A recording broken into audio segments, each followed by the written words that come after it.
Hello বিয়াস, সবাই কেমন আছেন? আশা করি সবাই ভালো আছেন। দেখেন আমাদের ভাটিকের লাইন উঠে গেছে। এখানে সাদওয়ারিং এর কাজ চলছে। যে এখান দিয়ে ছাদের কানিজ দিয়ে ঘুরে, যেখানে একটা বাথরুম আছে, এখান দিয়ে ঘুরিয়ে ঘুরিয়ে নেওয়া হচ্ছে। যে এখানে আমাদের মিস্ত্রি সাহেব টাঙ্কি লাগাচ্ছে।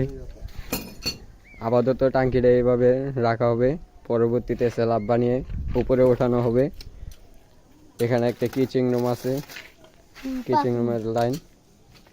আমাদের কাজগুলো কিরকম হইতাছে সবাই কমেন্টে জানাবেন, আর আমাদের পেজটা একটু সবাই ফলো করবেন ইনশাল্লাহ।